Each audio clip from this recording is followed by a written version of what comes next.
SC Heerenveen kon van de middag net winnen van PEC Zwolle. De Veensters kwamen wel 2 keer op vastsprong in Zwolle, maar de thuisploeg maakte beide keren weg gelijk. Verslagjouwer Roelof de Vries zocht de spelers nou erin op.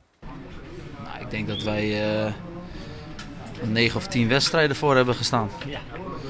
En ik denk dat wij daarin gewoon het volwassener moeten worden. En als kerels moeten opstaan in die eindfase. Dat hebben we vandaag niet gedaan. Nou, weer een spelvatting, is de 5e spelvatting in 3 wedstrijden tijd.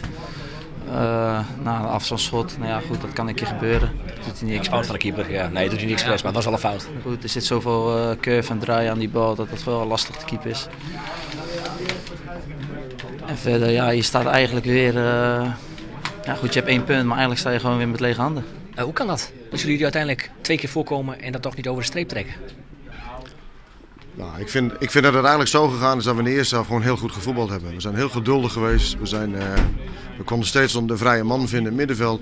Wij waren eigenlijk bepalend. We scoorden de 1-0. Volgens mij kregen we kansen op 2 en 3-0. Oh man, en dan net de laatste paas, het laatste schot, dat was dan niet goed. Einde eerste helft. Ja, dat was einde eerste helft. Ja. Dus de hele eerste helft was volgens mij van een prima niveau.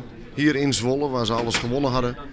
De tweede helft was wat anders. Ze gaan ook een beetje van bank spelen. Ze spelen 1-0 achter. En ja, dan hebben we toch een paar foutjes gemaakt. Hè? Ook weer in die vrije trap en het afstandsschot. Ja. Goals worden altijd gemaakt, meestal uit fouten eigenlijk. Zo, dus, ja, we konden hem niet binnenhouden. Nee. Wij hebben hier 2-2 gespeeld en dat moet niet.